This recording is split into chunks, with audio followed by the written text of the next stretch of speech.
우리 베드로후서 3장은 1장에서 계속 우리 성도들이 성장하여서 신성한 성품에 참여하는 자가 되라고 말씀하는 그 연장선상에서 오늘 우리 3장이 진행되고 있습니다. 물론 2장에서 거짓 선생들의 허탄한 자랑에 넘어가지 말라 라는 말에 우리가 경계를 가져야 되는데요, 특별히 제 이름이 가까운, 주님의 강림이 가까운 이때를 우리가 어떻게 살아갈 것인가. 오늘 11절에서는 베드로 사도는 이렇게 이야기하잖아요. 너희가 어떠한 사람이 되어야 마땅하냐? 어떠한 사람이 되어야 마땅하냐? 주님의 재림의 날이 가까운데 우리가 어떤 사람이 되어야 마땅하냐? 결론을 바로 이야기합니다. 거룩한 행실과 경건함으로 하나님의 날이 임하기를 바라보고 간절히 사모하라. 거룩한 행실과 경건함으로 오늘 살아가야 된다, 그 이야기를 하는 것이죠. 왜 그날을 준비하면서 경건한 사람이 되어야 되는가? 주님의 날이 가까우는데 그렇다면 우리가 왜 거룩한 삶과 또 경건한 삶을 계속 살아내야 될 것인가? 한 세 가지를 이야기하고 있습니다. 첫 번째는 1절부터 7절에서 바로 주님의 말씀은 확실한 약속이기 때문에 우리가 경건한 삶을 살아내야 된다라고 이야기합니다. 당시에 또 오늘날도 마찬가지인데요, 말세에 조롱하는 자들이 일어나서 주께서 강림하신다는 약속이 어디 있느냐라고 그렇게 조롱할 것이라는 것입니다. 이들은 하나님이 세상을 창조했다는 사실을 인정하면서도 창조 이후에 우주 만물이 전혀 하나님의 어떤 관여도 없는 가운데 처음 창조될 때와 같이 똑같이 그냥 전혀 바뀌지 않은 채로 있는 것 아니냐, 무슨 하나님이 다시 오셔서 뭐 어떻게 한다, 그런 말이 어디 있느냐라고 이야기합니다. 이들에 대해서 오늘 베드로 사도는 5절 6절에서 이들이 어떤 사람들이라고 이야기합니까? 자기의 정욕을 따라 행하면서 어떤 사실을 일부러 잊으려 한다는, 일부러 무시하려고 하는 그런 자들이다라는 것을 간파하면서 오늘 진실한 마음을 일깨워 성경에서, 구약 성경에서 신약 성경에서 무엇이라고 주님께서 명령하셨는지 그 약속을 분명히 기억하라, 그 이야기를 좀 하고 있는 것이죠. 하나님 말씀으로 하늘과 땅을 창조하셨고 또 물론 그때 세계가 홍수에 잠겨 망하게 되었다, 물론 홍수 심판이 있었다라는 사실을 이미 우리는 성경에서도 알고 있고 우리 역사적 사실로 우리가 알고 있음에도 불구하고 이들은 이것을 일부러 무시하고 있다라고 이야기합니다. 그러면서 성도들은 오늘 7절에서 뭐라고 이야기합니까? 성도들은 이제 하늘과 땅은 그 동일한 말씀으로 불사르기 위하여 보호하신 바 되어 경건하지 아니한 사람들의 심판과 멸망의 날까지 보존하여 두신 것이니라. 이 사실을 분명히 우리가 깨달아야 된다라고 이야기하고 있는 것입니다. 지금 주님의 재림, 주님의 강림이 어디 있느냐라고 그렇게 조롱하고 무시하는 사람들은 자기 정욕대로 행하는 사람들입니다. 자기 뜻대로 사는 것이죠. 자기의 마음에 원하는 대로 욕심대로 살면서 주님의 강림은 없다, 내가 이렇게 사는 것, 지금 나한테 주님이 오셔서 뭐 어떻게 하는 거 봤냐, 뭐 이렇게 이야기하는 거잖아요. 그러나 오늘 베드로 사도는 뭐라고 이야기합니까? 노아 때 이미 홍수 심판을 통해서 이미 그것을 우리가 했다는 것도 그들은 지금 일부러 알고 있으면서 일부러 잊었다라고 이야기함과 동시에 마지막 때는 경건하지 아니한 사람들의 심판과 멸망의 날까지. 마지막 날은 어떤 날입니까? 경건하지 아니한 자들의 심판과 멸망의 날이다라는 사실을 우리가 기억하라라고 이야기하고 있는 것입니다. 이렇게 말씀해도 주님의 약속을 믿을 것인지 사람의 말들을 따를 것인지 믿음과 그런 선택의 문제죠. 하나님께서 온 우주 만물을 창조하고 그리고 섭리하고 계시다, 우리 기독교 신앙입니다. 그런데 이 사실을 받아들인 것 또한 믿음과 선택의 문제라는 것이죠. 그런데 중요한 것은 뭡니까? 하나님의 말씀과 약속을 무시하는 사람들은 오늘 이 조롱하는 사람들처럼 자기들의 욕망대로, 자기의 욕심대로, 자기의 정욕대로 살기 위해서 살면서 그렇게 주장하는 거예요. 어쩌면은 경건하지 않는 삶을 그냥 사는 그런 삶을 어쩌면 합리화하기 위해서 그렇게 살 수 있다는 것이죠. 그러나 주님의 약속은 뭡니까? 주님의 약속은 노아 때 이 세상을, 즉 불의한 세상을 심판하셨듯이, 그리고 우리가 2장에서 봤던 것처럼 소돔과 고모라 땅을 하나님께서 심판하셨듯이 다시 오셔서 경건하지 아니한 자들을 심판하시고 멸망하신다는 것이 주님의 약속이라는 거예요. 약속. 이것이 주님의 확실한 약속의 말씀이다라고 이야기합니다. 그러므로 성도들은 진실한 마음을 일깨워서 거룩한 예언자들, 즉 구약의 선지자들을 이야기하고 있죠. 또 주의 사도들, 신약의 많은 저자들이 주셨던 이 말씀들을 우리는 기억해야 된다라고 말씀하고 있는 것입니다. 그래야 우리가 이 마지막 때를 준비할 수 있고 경건하게 살 수 있기 때문에 그렇던 것입니다. 결국은 믿음의 내용에 따라서 삶의 내용이 달라질 수밖에 없습니다. 우리가 무엇을 믿고 무엇을 따르냐, 이것은 우리의 삶이 어떤 삶으로 살 것이냐라는 것을 결정하게 됩니다. 심판과 멸망하기 위해서 강림하신다는 말씀을 일부러 무시하고 믿지 아니하면은 결국 어떻게 산다는 거예요? 자기 욕망대로 살고 욕심대로 살고 경건하지 않는 자들처럼 살 수밖에 없다는 것입니다. 그러나 주님의 강림은 약속의 말씀이고 확실한 말씀입니다. 따라서 우리 성도들은 진실한 마음을 일깨워서 내가 이렇게 살아도 될 것인가? 주님의 말씀을 기억한다면 주님께서 오셔서 경건한 자들을 심판하시고 멸망하신다는 이 약속이 과거에 노아 때 그렇게 심판하셨듯이 소돔과 고모라 때 그렇게 심판하셨듯이 또 주님께서 오셔서 경건하지 아니하는 사람들을 그렇게 심판하고 멸망하신다는 이 약속의 말씀을 나는 어떻게 지금 받아들이고 있는가? 진실한 마음을 일깨워서 이것을 기억하고 다시 한번 우리가 깨달아야 된다는 말씀이죠.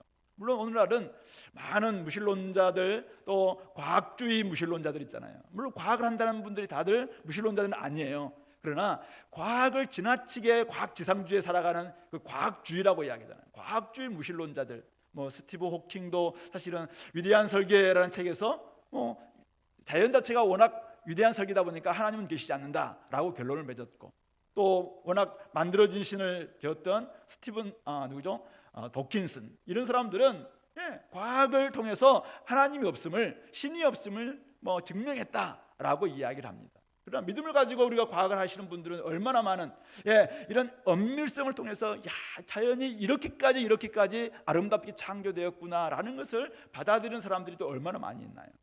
그러므로 결국은 과학이 무신론으로 나가는 것이 아니라 우리가 하나님 말씀을 받아들일 것인가, 아니면 사람들의 말을 받아들일 것인가, 내 욕망대로 살 것인가 라는 것을 사실은 결정되는 선택과 믿음의 문제이고, 그 선택과 믿음은 결국 삶의 모양을 경건한 삶이냐 경건하지 않는 삶이냐라는 것을 결정짓는 중요한 판단 기준이다라는 사실을 깨닫고, 우리는 주님의 말씀은, 약속의 말씀은 확실하다, 이거 사실을 깨닫고 경건하게 살 수 있기를 바랍니다. 두 번째는 오늘 8절부터 13절 말씀인데, 주님의 날 자체가 가진 이 명확한 성격 때문에 우리는 경건하게 살아내야 됩니다. 먼저 베드로는 주님의 약속이 오신다는 약속이 맞다면은 왜 아직 안 오냐? 2000년이 지난 오늘날도 이제 그럴 뿐만 아니라 당시 이 초대교회 당시에도 주님의 약속이 어딨냐? 이렇게 이야기하는 사람들이 많이 있었어요. 이런 그들에게 베드로는 주님의 이 강림의 약속이 늦어지고 있다는 느낌, 늦어지고 있음을 느끼는 이유를 두 가지로 설명하고 있죠. 8절 9절에서 첫 번째는 하나님과 우리의 시간 개념이 다르다는 거예요. 그렇죠? 주께는 하루가 천년 같고 또 천년이 하루 같다. 하나님은 우리가 살고 있는 시공을 초월해 계시는 분이기 때문에, 하나님은 영원 안에 계시는 분이기 때문에 우리의 시간관념이나 하나님의 시간관념은 너무 다르다는 것이죠. 인터스텔라라는 그 영화에 보면은 그러잖아요. 막 여기 떠나서 그 인터스텔라 쪽에 가 있는 그곳에서는 금방 몇 분밖에 지나지 않았는데 우리 이 지구의 시간은 몇 년이 지나가지고 막 늙고 막 이런 일들이 벌어지잖아요. 이 우주 안에서 이런 변화가 있다면은 당연히 하나님과 시간 속에 살고 있는 우리와의 이런 변화들은 너무나 다를 수 있다라는 것을 이야기하고 있는 것이죠. 모세도 시편 90편 4절에서 주의 목전에는 천년이 지나간 어제 같으며 밤의 한순간 같을 뿐이다 라고 고백했습니다. 따라서 주님의 강림은 하나님의 타이밍, 하나님의 때에 이루어진다. 왜? 우리의 시간관념이 다르다. 그러니까 주님께는 지금 영혼의 관점에서는 2000년 지났지만은 주님은 한 2분 정도 지난 2분 정도. 그러니까 지금 왜 이 개념 자체가 다르다는 거예요. 근데 더 중요한 이유는 그 다음이죠. 9절에 하나님의 사랑과 우리의 사랑의 넓이, 길이, 깊이, 높이가 다르다는 것입니다. 이미 구원받은 우리들은 빨리 주님을 만나고 싶죠. 바울 사도도 사실은 그렇잖아요. 나도 지금 빨리 주님을 만나고 싶다, 뭐 이런 고백했잖아요. 자기만 우리만을 생각한다면은 우리도 빨리 주님 만나고 싶어요. 지금 잘하고 있는 이 경건 생활이 더럽히지, 좀 내가 더 못하지면 어떡할까, 그 때문에 오늘 오셨으면 좋겠다, 이런 마음들이 드시는 분들이 많이 계시죠. 예. 근데 반면에 어떤 사람들은 지금 오늘 주님이 오시면 되겠습니까? 라고 이야기하면 무슨 말이냐면서 조금만 더 이렇게 하잖아요. 특별히 우리 사랑하는 부모님들이 자녀들의 신앙을 생각해 볼 때 요놈 자식 이거 지금 주님 오시면 안 되는데 조금만 더 기다려주세요, 조금만, 막 이렇게 기도하시는 분들이 있을 거 아니겠냐. 하늘 아버지도 마찬가지입니다. 하나님 아버지께서는 정말 이 땅에 자녀들이 다 지금 있는데, 잃어버린 자녀들이 많이 있는데, 이 자녀들이 다 주께 돌아와서 회개하고 주께 돌아올 것을 기다리는 그 마음으로 좀 기다리고 있는 것이죠. 그런데 저 인간들이 아직도 안 돌아오고 있어요. 저놈이 아직도 세상 맛에 빠져 있어요. 저놈들이 아직도 아버지를 잊은 채 자꾸만 다른 데 가서 남의 집에 가서 아버지 하고 있는 이런 꼴을 보니까 답답한 마음이지만 더 기다리고 또 늦추고 이렇게 이야기하고 있다라고 하는 것을 이야기하고 있는 것이죠. 그러니까 우리의 사랑은 뭡니까? 빨리의 방점이 있어요. 우리는 좀 빨리 이렇게 했으면 좋겠다. 근데 주님은 더 많은 사람들이 정말 주님 안에 들어왔으면 좋겠다. 여기에 방점이 있다 보니까 더디다고 생각하는 것 같이 더딘 것이 아니다. 주님께서는 오래 참으시다 모든 사람들이 다 회개하고 구원받기를 원하신다라고 이야기하고 있습니다.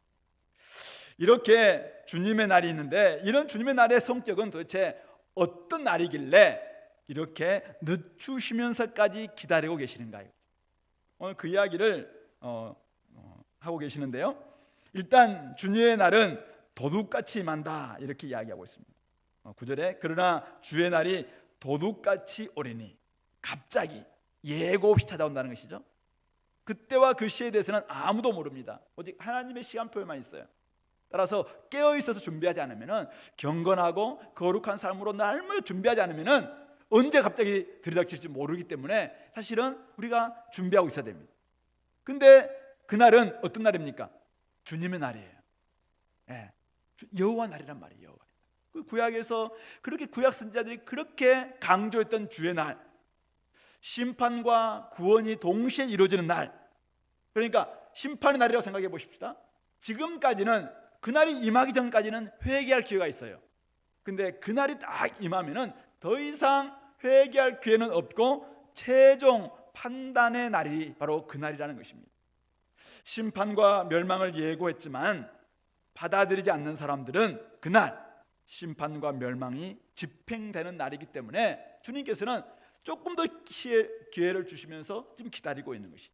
물론 회개하고 주님 안에 들어와서 경건하고 거룩한 삶을 사는 사람들에게는 그날 구원과 생명이 주어질 것입니다. 근데 오늘 베드로 사도는 그날 일어나는 변화를 정말 여러 가지 방식으로 이미지로 그려주고 있는데요. 세 가지 이미지가 저는 같이 있다고 보는데요. 먼저는 10절 보십시오. 하늘이 큰 소리로 떠나가는 거예요. 물질이 뜨거운 불에 풀어지는 것 자체가 막 녹아진다는 거, 없어지는 거죠. 땅과 그 중에 있는 모든 것은 드러납니다. 두 가지 의미가 있습니다. 하나는 없어지고 풀어지고 사라지고, 오늘날 우리가 살고 있는 여기과는 좀 불연속적이죠. 그러나 땅과 그 중에 있는 모든 일들은 이 드러나서 밝히 드러납니다. 그래서 하나님의 심판대 앞에서도 우리의 모든 일들이 다 밝히 드러나진다고 이야기합니다. 11절에도 동일한 이야기를 하고 있는데요.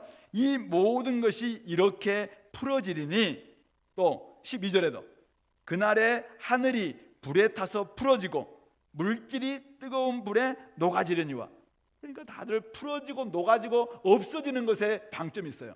근데 13절을 보시면은 우리는 그의 약속대로 의가 있는 곳인 새하늘과 새 땅을 바라보도다. 땅과 하늘이 주어지는데 그것은 눈에 볼 수 있다고 이야기하고 있습니다. 그러니까 하늘과 땅이 주어집니다. 근데 새로운 하늘과 새 땅이에요. 그러나 어쨌든 주어지는 땅, 없어지는 것이 아니라 새로운 땅으로 바뀌는 그런 모습, 새로운 하늘과 새 땅이 주어진다라고 이야기하고 있는 것입니다. 정리해 보면은 부정적 이미지로서 하늘과 물질, 불에 풀어지고 녹아지는 이 오늘과 불연속적인 모습들이 분명히 있을 것입니다. 중립적인 이미지로는 땅과 그 중에 있는 모든 일들이 드러납니다. 그래서 어떤 일들은 하나님이 이것은 옳다라고 이야기하고 어떤 부분들은 그건 잘못됐다고 이야기합니다. 그리고 세 번째는 긍정적인 이미지죠. 약속하신 새하늘과 새 땅을 바라보게 됩니다. 다르긴 하지만은 그러나 연속성이 있는 것을 분명히 이야기하고 있는 것이죠. 이것을 우리 문맥을 통해서 한번 해석해 본다면은 노아 홍수 때 세상에 물이 넘침으로 멸망하였지만은 땅은 없어지지 않고 새로운 땅, 정화된 땅이 그곳에서 나왔습니다. 재림의 날에도 하늘이 떠나가고 물질은 풀어지겠지만은 땅과 그 중에 있는 모든 일은 없어지지 않고 드러나게 되고, 특별히 구약에서 약속하셨던 바로 이사야 65장, 66장에서 이야기했던 새하늘과 새 땅, 사자와 어린 양이 뛰어놀고 독사굴에 어린이가 손놓고 장난치도 물지 않고 곳곳에서 의가 다스리시는, 정말 하나님이 다스리시는 의의 나라인 새하늘과 새 땅이 이곳에 임하게 된다라는 것을 오늘 베드로 사도도 그대로 말씀해주고 있는 것이죠. 우리 한 두 구절만 좀 더 보겠습니다. 우리 계시록 21장 계시록 21장 말씀 1절, 요한계시록 21장 1절 말씀 우리 같이 한번 읽어볼까요? 시작. 또 내가 새 하늘과 새 땅을 보니 처음 하늘과 처음 땅이 없어졌고 바다도 다시 있지 않더라. 새 하늘과 새 땅은 있는데 처음 하늘과 처음 땅은 없어집니다. 그리고 3절, 내가 들으니 보좌에서 큰 음성이 나서 이르되 보라, 하나님의 장막이 사람들과 함께 있음에 하나님이 그들과 함께 계시리니 그들은 하나님의 백성이 되고 하나님은 친히 그들과 함께 계셔서 하나님의 장막이 우리 사람들 가운데 임하게 된다는 것이죠.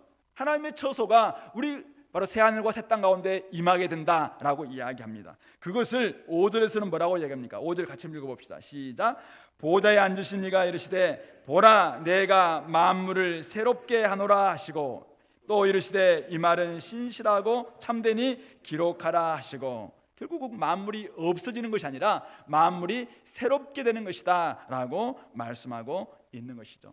자, 이것은 요한이 이렇게 기록하고 있다면 바울은 뭐라고 이야기합니까? 우리 한 구절 더 보겠습니다. 로마서 8장 20절 21절. 로마서 8장 20절 21절 말씀, 우리 신약성경 249페이지입니다. 같이 한번 읽어볼까요? 시작. 피조물이 허무한데 굴복하는 것은 자기 뜻이 아니요 오직 굴복하게 하신 이로 말미암음이라. 그 바라는 것은 피조물도 썩어짐의 종로단 데서 해방되어 하나님의 자녀들의 영광의 자유에 이르는 것이니라. 만물이 썩어짐의 종로로 돼서 해방되는, 모든 피조물들이 썩어짐의 종로로 돼서 해방되는 날이 바로 주님의 재림의 날이고 바로 주님의 날, 새하늘과 새 땅이 임하는 날이다라는 것을 바울 사도는 그렇게 해석하고 있습니다. 하늘과 땅이 없어지는 것이 아니라 새하늘과 새 땅이 임하는 것이고, 죄와 사망의 종로로 돼서 벗어나서 주님과 더불어서 살아갈 새로운 몸을 덧입는, 어쩌면 새로운 삶을 그곳에서 영위하게 되는, 하나님과 영원토록 영원한 복락에서 하나님이 이루시는 새하늘과 새 땅에서 하나님의 통치를 받으면서 살아가는 그날이 바로 새하늘과 새 땅이 임하는 날이고 주의 날이다. 따라서 이 날을 바라본다면은 오늘 베드로 사도는 뭐라고 얘기하면 11절 12절에서 너희가 어떠한 사람이 되어야 마땅하냐? 당연히 거룩한 행실과 경건함으로 그날을 임하기를 바라보면서 간절히 사모해야 된다라고 말씀하고 있는 것입니다. 그러니까 지금 우리가 살고 있는 이 하늘과 땅은 죄와 사망과 썩어짐이 지배하고 있는 땅입니다. 소돔과 고모라처럼, 노아 시대의 사람들처럼 여전히 죄와 사망, 이 땅에 썩어진 것의 종로로 하면서 살아가는 세상이 이 세상입니다. 근데 주님이 오시는 날, 그날은 바로 죄와 사망과 썩어짐의 종로로 하고 있던 이런 모든 것들은, 그런 물질들, 그런 요소들, 그런 것들은 다 풀어지고 사라지고 없어질 것입니다. 그러나 하나님이 창조하셨고 하나님이 새롭게 만드시는 이 땅과 이 하늘 안에서는 하나님이 다스리시는 의가 통치함으로 말미암아 우리의 모든 사람들은 하나님과 더불어서 살아갈 수 있도록, 고린도전서 15장에서 이야기하고 있는 것처럼 약하지 않고 욕되지 않고 썩지 않고 영광스러운 그런 새로운 몸으로 우리가 변화되어서 하나님과 영원토록 살게 되는 바로 그날, 바로 그 땅이, 그 하늘이 새 하늘과 새 땅이고, 결국은 그날이 하나님이 다스리시는 하나님 나라이고, 그리고 그것이 바로 주님이 재림하시는 그날 이루어진다. 그러므로 오늘 우리가 어떤 사람이 되어야 마땅하냐 이거죠. 썩어질 것, 죄와 사망의 종로로 하는 그런 것들 다 불타버릴 것, 거기에 우리의 마음을 빼앗겨서 그냥 살아가고, 욕심대로 살아가고, 여전히 자기 욕심대로 살아가고, 자기 욕망대로 살아가고, 육체대로 살아가는 이런 삶을 계속하는 것이 맞겠느냐라고 이야기합니다. 고린도전서 3장 13절에서는 욕심으로 만들어 놓은 모든 공력은 다 불탈 것이라고, 나중에 부끄러운 구원을 받을 것이라고 그렇게 말씀하셨습니다. 어떤 사람들은 이 땅의 가치, 기본이라고 이야기하는 물질, 어떤 요소들, 가르침들 주님의 심판대 앞에서 다 드러날 것입니다. 재련 공장에서 정말 불순물이 다 제거되고 이 순금, 정금만 남는 것처럼 우리의 이 땅에서의 삶 가운데서 여러 가지 고난과 환난과 어려움의 이 여정 속에서 우리가 철저히 우리가 불순물들, 우리 욕심들, 욕망들, 썩어짐과 죄와 사망이 종로를 하고 있는 모든 것들은 다 버리고 남은 순전한 믿음의 행위들, 이런 것들은 주님 앞에서 그대로 드러나게 되고 주님으로부터 우리가 칭찬받는 그런 일들이 벌어지는 날이 바로 주님이 오시는 그날이라는 것이죠. 따라서 주의 날의 성격이 바로 이런 것을 안다면 우리가 어떤 삶을 살아야 되느냐 이거죠. 경건하고 거룩하고 새하늘과 새 땅에 걸맞는 삶을 살아내야 된다. 우리는 이제 주님과 영원토록 하나님 나라에서 영원 복락 누려야 되는데, 우리가 지금 살아내는 삶 자체가 주님의 날에 걸맞지 않는 삶을 계속 살아내다가 나중에 그건 다 불타고 다 썩어질 것도 사라지고 녹아지고 없어지고 그냥 우리의 몸만 딱 덩그러니 남는 이런 모습으로 주님 앞에 나아간다면 그것만큼 사실은 부끄러운 일이 어디 있느냐라고 이야기합니다. 그러므로 주의 날의 성격이 명확하기 때문에 그날을 바라보는 우리들은 거룩하고 경건한 삶을 살아내야 된다. 마지막 세 번째는 그날을 준비하는 주의 백성들의 주님의 사랑하는 자들인데요, 주님의 백성들의 마땅한 태도가 결국은 경건과 이 거룩한 삶이다라는 것을 마지막 부분에서는 이야기하고 있는 것입니다. 이것을 바라보며 14절에서 뭐라고 합니까? 주 앞에서 점과 흠 없이 평강 가운데서 나타나기를 힘쓰라라고 이야기하고 있습니다. 주의 백성이 누굽니까? 오늘 베드로 사도는 3장에서 4번씩이나 사랑하는 자들아, 또 8절에서도 사랑하는 자들아, 그 다음에 14절에서도 사랑하는 자들아, 17절에서도 사랑하는 자들아, 사랑하는 자들. 물론 베드로가 이들을 사랑한다고 이야기하지만은 주님께서 사랑하는 자들이 성도들 아니냐 이거죠. 주님의 사랑하는 백성들이 요한계시록에서 뭐라고 이야기합니까? 바로 하늘에서 내려오는 새 예루살렘인데 그가 바로 신랑을 맞이하기 위해서 단장하는 신부 같더라라고 이야기하고 있습니다. 우리는 주님을 맞이해야 되는 신부들이에요. 거룩하신 주님을 맞이해야 될 신부가 바로 새 예루살렘인 저와 여러분들이죠. 교회가 새 예루살렘이에요. 교회가 주님의 사랑하는 자녀들이에요. 그렇다면 주님은 어떤 분이십니까? 주님은 점도 없고 흠도 없는 거룩하신 분 아닙니까?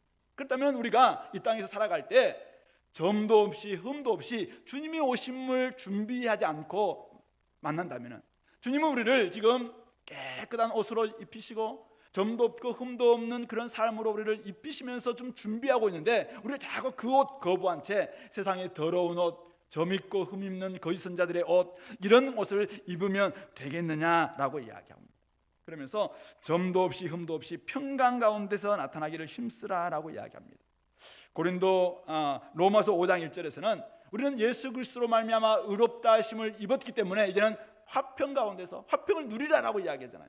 예, 늘 우리는 주님의 일하심으로 말미암아 주님께서 우리를 위해서 행하신 그 십자가와 부활의 그 구원 사건으로 말미암아 그것을 믿음으로 우리는 의롭다 하심을 얻게 되었습니다. 입었습니다.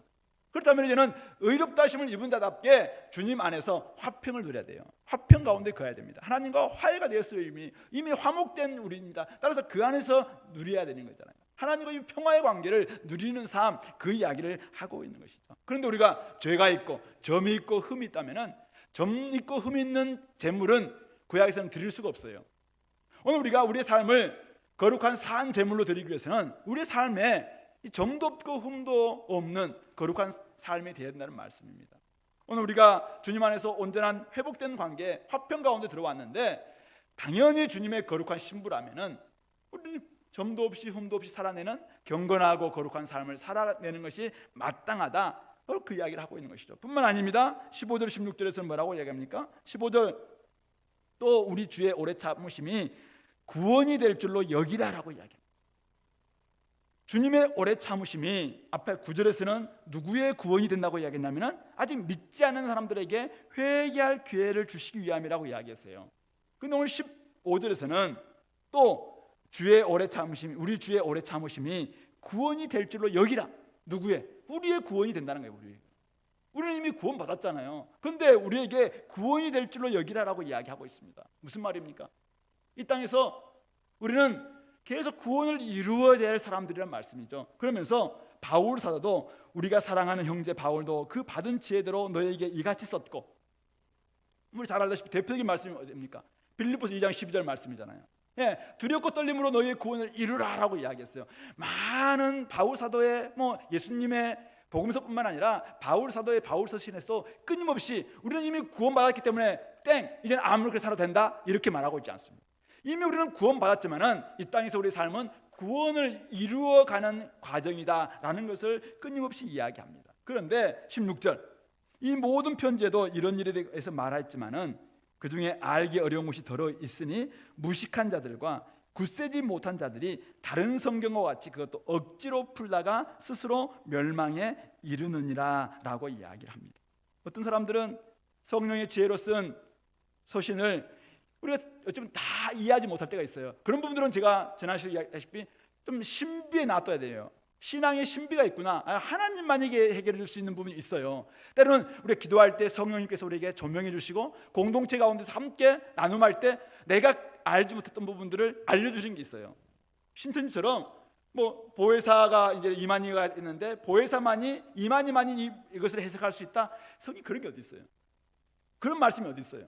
오직 보혜사는 성령이 그분께서 각 사람의 마음에 주심으로 말미암아 서로에게 깨달음을 통해서 공동체 안에서 풀 때 훨씬 더 그것을 우리가 풍성하게 나눌 수 있는 이런 일이 있다는 것이죠. 근데 그것을 무식한 자들과 굳세지 못한 자들이 다른 성경과 같이 억지로 풀다가 스스로 멸망에 이단에 빠지기도 하고 스스로 멸망에 이르게 된다라고 이야기를 하고 있는 것이죠. 그러므로 중요한 요지는 이거죠. 15절 16절에서 우리가 왜 거룩한 경건한 삶을 살아내야 되느냐, 그것이 우리의 구원에 이르게 될 줄로 알기 때문에 그렇습니다. 우리는 끊임없이 구원을 이루어야 될 사람들입니다. 우리는 이 땅에서 끊임없이 두렵고 떨림으로 구원을 이루어야 될 사람들입니다. 그러므로 말씀과 기도로 끊임없이 내가 어떤 부분에 있어서 지금 경건하지 못하는지, 어떤 부분에서 내가 거룩하지 못하는지 이런 것들을 철저히 점검하면서 하나님 앞에서 날마다 거룩하게 살아내는, 그래서 정말 그 새하늘과 새 땅이 임했을 때 정말 새 예루살렘이 임한다고 이야기했는데 새 예루살렘 가운데서 내가 주님과 영원토록 함께 살아야 될 그런 거룩한 신부로서 내가 준비되고 있는가, 그것이 바로 우리가 이 땅에서 살아내는 성화의 과정이고 의로운 삶을 살아내는 이 땅에서 삶의 과정이다라는 것을 꼭 기억하시고, 우리의 주의 오래 참으심이 구원이 된다는 사실을 믿고 끝까지 우리가 경건과 거룩함을 놓치지 마시기 바랍니다.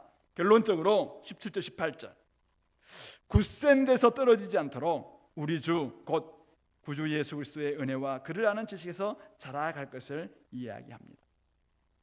무부한 자들은 미혹으로 성도들을 굳센 데서 떨어뜨리려고 합니다. 우리가 이미 굳은 견고한 지금 포지션, 경관 지금 돼서 우리가 딱 있습니다. 신앙의 기초 가운데 딱 서 있잖아 우리는. 그런데 자꾸 미혹하는 이 이단들이 와서 우리로 하여금 떨어뜨리려고 합니다. 그렇기 때문에 삼가라고 해요. 삼가라. 내가 떨어지지 않도록 내가 지금 어디에 서 있는가, 이죠. 나한테 주셨던 구원이 무엇이었는가? 바로 그것이 주를 아는 은혜예요. 은혜. 주님이 나에게 주셨던 은혜가 얼마나 놀라운 것인지 그 부분들을 늘 점검해야 됩니다.